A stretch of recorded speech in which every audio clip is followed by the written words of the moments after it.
ಕನ್ನಡದ ಮನಸ್ಸುಗಳಿಗೆ ನಮಸ್ಕಾರ. ಪ್ರಮುಖ ಹಾಗೂ ಸ್ವಾರಸ್ಯಕರ ಸುದ್ದಿಗಳೊಂದಿಗೆ ನಾನು ಅಕ್ಷತಾ ಕುಲಕರ್ಣಿ. ನೀವು ನೋಡ್ತಾ ಇದ್ದೀರಿ ಬಿಬಿ ನ್ಯೂಸ್ ಕನ್ನಡ. ಇದು first focus.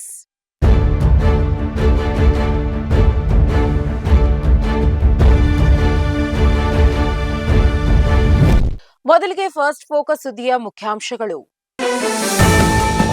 Rahul Gandhi Europe tour, ಬೆಂಗಳೂರಿನಲ್ಲಿ ನಾಟಿ ಕೋಳಿ ಸಾರು.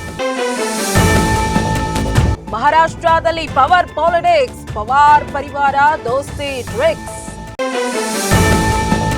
ಅತ್ಯಾಚಾರದ ಆರೋಪಿ ಬಿಜೆಪಿ ಶಾಸಕ, ಸುಪ್ರೀಂ ತಡೆ ಸಂತ್ರಸ್ತೆಗೆ ಆಶಾದಾಯಕ.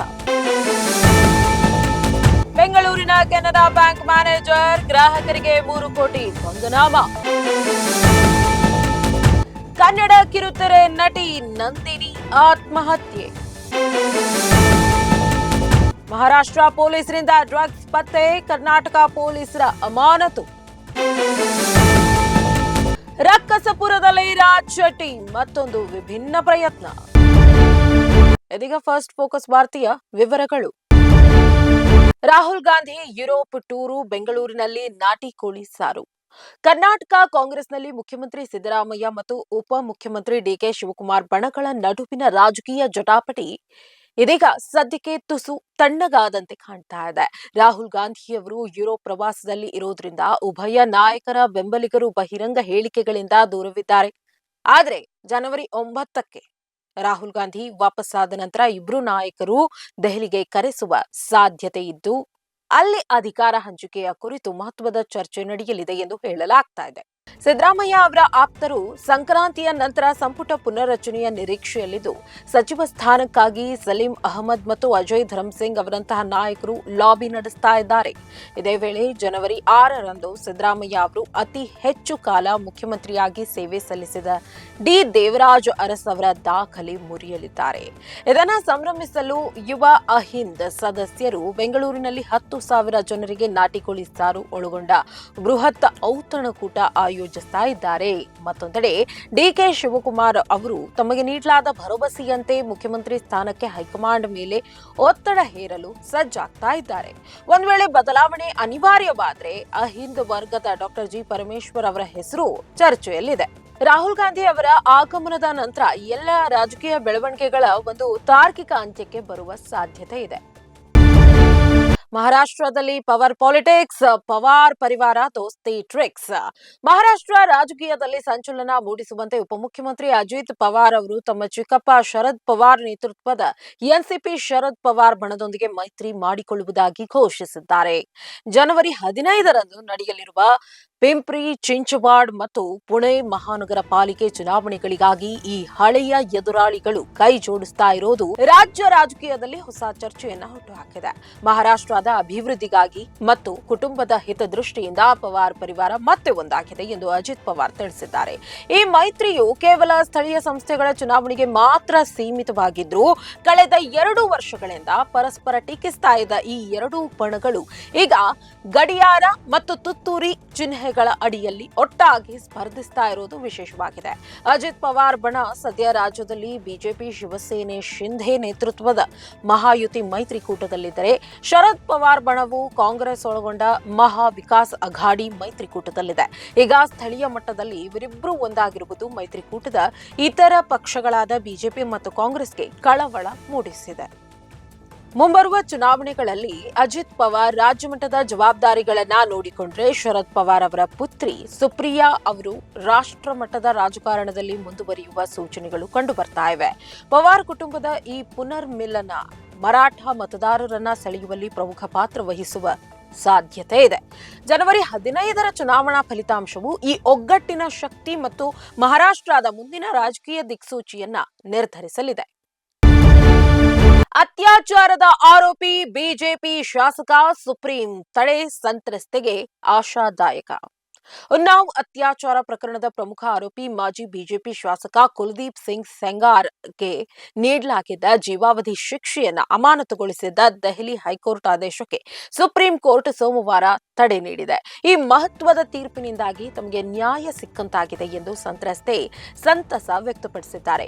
ಕೇಂದ್ರ ತನಿಖಾ ಸಂಸ್ಥೆ ಸಿಬಿಐ ಸಲ್ಲಿಸಿದ ಅರ್ಜಿಯನ್ನು ವಿಚಾರಣೆ ನಡೆಸಿದ ನ್ಯಾಯಾಲಯವು ಸೆಂಗಾರ್ಗೆ ನೋಟಿಸ್ ಜಾರಿ ಮಾಡಿದ್ದು ಈ ಬಗ್ಗೆ ಪ್ರತಿಕ್ರಿಯೆ ನೀಡುವಂತೆ ಸೂಚಿಸಿದೆ. ಈ ಬೆಳವಣಿಗೆಯ ಕುರಿತು ಮಾತನಾಡಿದ ಸಂತ್ರಸ್ತೆ, ಸುಪ್ರೀಂ ಕೋರ್ಟ್ನ ನಿರ್ಧಾರವು ನ್ಯಾಯ ವ್ಯವಸ್ಥೆಯ ಮೇಲೆ ನಂಬಿಕೆಯನ್ನು ಮತ್ತಷ್ಟು ಗಟ್ಟಿಗೊಳಿಸಿದೆ ಎಂದು ಹೇಳಿದ್ದಾರೆ. ಆರೋಪಿಗೆ ಮರಣದಂಡನೆ ಶಿಕ್ಷೆಯಾಗುವವರೆಗೂ ನಾನು ವಿಶ್ರಮಿಸುವುದಿಲ್ಲ ಮತ್ತು ನನ್ನ ಕಾನೂನು ಹೋರಾಟವನ್ನ ಮುಂದುವರಿಸುತ್ತೇನೆ ಎಂದು ಅವರು ಪ್ರತಿಜ್ಞೆ ಮಾಡಿದ್ದಾರೆ. ಇಂದಿಗೂ ತಮಗೆ ಬೆದರಿಕೆಗಳು ಬರ್ತಾ ಇದ್ರು ನ್ಯಾಯಕ್ಕಾಗಿ ಧ್ವನಿ ಎತ್ತುವುದನ್ನ ನಿಲ್ಲಿಸೋದಿಲ್ಲ ಎಂದು ಅವರು ಮಾಧ್ಯಮಗಳಿಗೆ ತಿಳಿಸಿದ್ದಾರೆ. ಸಂತ್ರಸ್ತೆಯ ತಾಯಿ ಮತ್ತು ಕುಟುಂಬ ಸದಸ್ಯರು ಕೂಡ ಸುಪ್ರೀಂ ಕೋರ್ಟ್ನ ಈ ಆದೇಶಕ್ಕೆ ತೃಪ್ತಿ ವ್ಯಕ್ತಪಡಿಸಿದ್ದಾರೆ. ತನ್ನ ಪತಿಯ ಸಾವಿಗೆ ಕಾರಣರಾದವರಿಗೆ ಕಠಿಣ ಶಿಕ್ಷೆ ಆಗಬೇಕು ಎಂದು ಸಂತ್ರಸ್ತೆಯ ತಾಯಿ ಒತ್ತಾಯಿಸಿದ್ದಾರೆ. 2017ರಲ್ಲಿ ನಡೆದ ಈ ಭಯಾನಕ ಅತ್ಯಾಚಾರ ಪ್ರಕರಣವು ದೇಶದಾದ್ಯಂತ ದೊಡ್ಡ ಮಟ್ಟದ ಆಕ್ರೋಶಕ್ಕೆ ಕಾರಣವಾಗಿತ್ತು. ಈಗ ಸುಪ್ರೀಂ ಕೋರ್ಟ್ ನೀಡಿರುವ ತಡೆಯಾಜ್ಞೆಯು ಸಂತ್ರಸ್ತೆಯ ಕುಟುಂಬಕ್ಕೆ ಹೊಸ ಭರವಸೆಯನ್ನ ಮೂಡಿಸಿದೆ. ಬೆಂಗಳೂರಿನ ಕೆನರಾ ಬ್ಯಾಂಕ್ ಮ್ಯಾನೇಜರ್ ಗ್ರಾಹಕರಿಗೆ 3 ಕೋಟಿ ಪಂಗನಾಮ.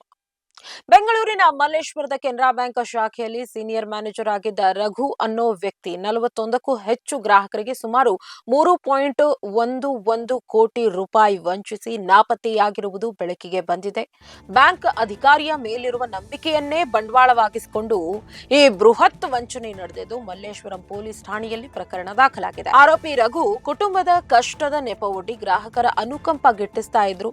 ನನ್ನದೇ ಬ್ಯಾಂಕ್ ಆಗಿರುವುದರಿಂದ ನನ್ನ ಹೆಸರಿನಲ್ಲಿ ಚಿನ್ನದ ಸಾಲ ಪಡೆಯಲು ತಾಂತ್ರಿಕ ತೊಂದರೆ ಇದೆ, ಹೀಗಾಗಿ ನಿಮ್ಮ ಹೆಸರಿನಲ್ಲಿ ಸಾಲ ಮಾಡಿಕೊಡಿ ಎಂದು ನಂಬಿಸಿ ಅವರಿಂದ ಚೆಕ್ ಮತ್ತು OTPಗಳನ್ನ ಪಡೆದಿದ್ರು.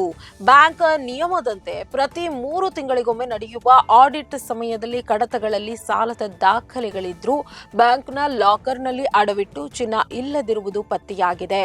ಈ ಅಕ್ರಮ ಬಯಲಾಗ್ತಿದ್ದಂತೆಯೇ ಕಳೆದ ಡಿಸೆಂಬರ್ 10ರಿಂದ ಮ್ಯಾನೇಜರ್ ರಘು ತಲೆಮರೆಸಿಕೊಂಡಿದ್ದಾರೆ. ತನಿಖೆಯಲ್ಲಿ ಸುಮಾರು 21 ಜನರಿಗಿಂತಲೂ ಹೆಚ್ಚು ಗ್ರಾಹಕರ ಹೆಸರಿನಲ್ಲಿ ನಕಲಿ ಚಿನ್ನದ ಸಾಲಗಳನ್ನು ಸೃಷ್ಟಿಸಿರುವುದು ದೃಢಪಟ್ಟಿದೆ. ಸದ್ಯ ವಂಚನೆಗೆ ಒಳಗಾದ 41 ಬ್ಯಾಂಕ್ ಖಾತೆಗಳನ್ನು ಫ್ರೀಸ್ ಮಾಡಲಾಗಿದ್ದು ಪೊಲೀಸರು ಆರೋಪಿಯ ಪತ್ತೆಗೆ ವಿಶೇಷ ತಂಡ ರಚಿಸಿದ್ದಾರೆ. ಕನ್ನಡ ಕಿರುತೆರೆ ನಟಿ ನಂದಿನಿ ಆತ್ಮಹತ್ಯೆ. ಕನ್ನಡ ಮತ್ತು ತಮಿಳು ಕಿರುತೆರೆಯ ಭರವಸೆಯ ನಟಿ ನಂದಿನಿಯವರು ಬೆಂಗಳೂರಿನ ರಾಜರಾಜೇಶ್ವರಿ ನಗರದ ತಮ್ಮ ನಿವಾಸದಲ್ಲಿ ಆತ್ಮಹತ್ಯೆ ಮಾಡಿಕೊಂಡಿರುವ ಆಘಾತಕಾರಿ ಸುದ್ದಿ ಹೊರಬಂದಿದೆ. ಸೋಮವಾರ ಸಂಜೆ ಈ ಘಟನೆ ನಡೆದಿದ್ದು ಚಿತ್ರರಂಗದ ಉದಯೋನ್ಮುಖ ತಾರೆಯೊಬ್ಬರು ಇಷ್ಟು ಸಣ್ಣ ವಯಸ್ಸಿಗೆ ಬದುಕನ್ನ ಕೊನೆಗಾಣಿಸಿಕೊಂಡಿರುವುದು ಅಭಿಮಾನಿಗಳಿಗೆ ಹಾಗೂ ಸಹ ಕಲಾವಿದರಿಗೆ ತೀವ್ರ ನೋವುಂಟು ಮಾಡಿದೆ. ನಂದಿನಿಯವರ ಸಾವಿಗೆ ನಿಖರವಾದ ಕಾರಣಗಳು ಏನೆಂದು ಇನ್ನೂ ಸಹ ತಿಳಿದಿಲ್ಲ.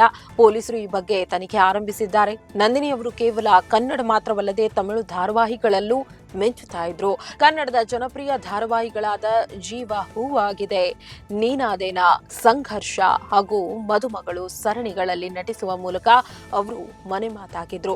ತಮಿಳಿನ ಗೌರಿ ಧಾರಾವಾಹಿಯಲ್ಲಿ ನಾಯಕಿಯ ಪಾತ್ರವನ್ನ ನಿರ್ವಹಿಸಿದ ಅವರು ಅಲ್ಲಿನ ಪ್ರೇಕ್ಷಕರಿಗೂ ಹತ್ತಿರವಾಗಿದ್ರು. ವಿಶೇಷವಾಗಿ ಅವರು ನಿರ್ವಹಿಸ್ತಾ ಇದ್ದ ದುರ್ಗಾ ಮತ್ತು ಕನಕ ಎಂಬ ಪಾತ್ರಗಳು ವೀಕ್ಷಕರ ಮನಸ್ಸಿನಲ್ಲಿ ಅಚ್ಚಳಿಯದೆ ಉಳಿದಿದ್ದವು. ನಂದಿನಿ ಅವರು ಡೈರಿಯಲ್ಲಿ ಡೆತ್ ನೋಟ್ ಬರೆದಿರುವುದು ಕಂಡುಬಂದಿದೆ. ನನಗೆ ಸರ್ಕಾರಿ ಕೆಲಸ ಇಷ್ಟವಿಲ್ಲ, ನಟನೆ ಬಗ್ಗೆ ಆಸಕ್ತಿ ಇದ್ದು ಅದರಲ್ಲಿಯೇ ಮುಂದುವರಿಯಬೇಕು, ಆದರೆ ಮನೆಯವರು ಇದಕ್ಕೆ ಒಪ್ಪುತ್ತಿಲ್ಲ ಎಂದು ಬರೆದಿರುವುದಾಗಿ ಪೊಲೀಸರು ಹೇಳಿದ್ದಾರೆ. ನಂದಿನಿ ತಾಯಿ ಬಸವೇಶ್ವರಿ ಸರ್ಕಾರಿ ಶಾಲಾ ಶಿಕ್ಷಕಿಯಾಗಿದ್ದಾರೆ. ಸರ್ಕಾರಿ ಶಾಲೆಯ ಶಿಕ್ಷಕರಾಗಿದ್ದ ತಂದೆ ಎಸ್ ಮಹಾಬಲೇಶ್ವರ ಅವರು 2021ರಲ್ಲಿ ಮೃತಪಟ್ಟಿದ್ರು. ಹೀಗಾಗಿ 2023ರಲ್ಲಿ ನಂದಿನಿಗೆ ಅನುಕಂಪದ ಆಧಾರದಲ್ಲಿ ಸರ್ಕಾರಿ ಕೆಲಸ ಸಿಕ್ಕಿತ್ತು. ಆದರೆ ಕೆಲಸಕ್ಕೆ ಹೋಗದ ನಂದಿನಿ ನಟನಾ ಕ್ಷೇತ್ರದಲ್ಲಿಯೇ ಮುಂದುವರಿಯುವುದಾಗಿ ಹಠ ಮಾಡಿ ಬೆಂಗಳೂರಿಗೆ ಬಂದಿದ್ರು ಎಂದು ತಿಳಿದು ಬಂದಿದೆ. ಜೊತೆಗೆ ಮಗಳ ಸಾವಿನ ಬಗ್ಗೆ ಯಾವುದೇ ಅನುಮಾನವಿಲ್ಲ ಎಂದು ತಾಯಿ ಹೇಳಿದ್ದಾರೆ ಎಂದು ಹಿರಿಯ ಪೊಲೀಸ್ ಅಧಿಕಾರಿಯೊಬ್ಬರು ತಿಳಿಸಿದ್ರು. ಆದರೂ ಈ ಸಾವಿನ ಸುತ್ತ ಒಂದಷ್ಟು ಅನುಮಾನಗಳು ಮೂಡಿದ್ದು ಪೊಲೀಸರು ಹೆಚ್ಚಿನ ತನಿಖೆಯ ನಂತರ ಸಾವಿಗೆ ಕಾರಣ ತಿಳಿದು ಬರಲಿದೆ. ಮಹಾರಾಷ್ಟ್ರ ಪೊಲೀಸರಿಂದ ಡ್ರಗ್ಸ್ ಪತ್ತೆ, ಕರ್ನಾಟಕ ಪೊಲೀಸರ ಅಮಾನತು. ಬೆಂಗಳೂರು ನಗರದಲ್ಲಿ ಅಕ್ರಮವಾಗಿ ಮಾದಕ ವಸ್ತುಗಳನ್ನ ತಯಾರಿಸ್ತಾ ಇದ್ದ ಘಟಕಗಳ ಮೇಲೆ ಮಹಾರಾಷ್ಟ್ರ ಮಾದಕ ವಸ್ತು ವಿರೋಧಿ ಕಾರ್ಯಪಡೆ ಮತ್ತು ಸ್ಥಳೀಯ ಪೊಲೀಸರು ಜಂಟಿ ದಾಳಿ ನಡೆಸಿದ ಬೆನ್ನಲ್ಲೇ ಕರ್ತವ್ಯ ಲೋಪದ ಹಿನ್ನೆಲೆಯಲ್ಲಿ ಮೂವರು ಪೊಲೀಸ್ ಇನ್ಸ್ಪೆಕ್ಟರ್ಗಳನ್ನ ಅಮಾನತುಗೊಳಿಸಲಾಗಿದೆ. ಅಮಾನತುಗೊಂಡ ಅಧಿಕಾರಿಗಳನ್ನ ಕೊತ್ತನೂರು ಪೊಲೀಸ್ ಠಾಣೆಯ ಚೇತನ್ ಕುಮಾರ್, ಆವಲಹಳ್ಳಿ ಠಾಣೆಯ ರಾಮಕೃಷ್ಣ ರೆಡ್ಡಿ ಮತ್ತು ಬಾಗಲೂರು ಠಾಣೆಯ ಶ್ರೀನಿವಾಸ್ ಎಂದು ಗುರುತಿಸಲಾಗಿದೆ. ತಮ್ಮ ವ್ಯಾಪ್ತಿಯಲ್ಲಿ ನಡೀತಾ ಇದ್ದ ಇಷ್ಟು ದೊಡ್ಡ ಮಟ್ಟದ ಅಕ್ರಮ ಚಟುವಟಿಕೆಗಳನ್ನ ಪತ್ತೆ ಹಚ್ಚಲು ವಿಫಲರಾದ ಕಾರಣ ಈ ಶಿಸ್ತು ಕ್ರಮ ಕೈಗೊಳ್ಳಲಾಗಿದೆ. ಈ ಘಟನೆಯ ಬಗ್ಗೆ ನಗರ ಪೊಲೀಸ್ ಆಯುಕ್ತ ಸೀಮಂತ್ ಕುಮಾರ್ ಸಿಂಗ್ ಅವರು ತೀವ್ರ ಅಸಮಾಧಾನ ವ್ಯಕ್ತಪಡಿಸಿದ್ದಾರೆ.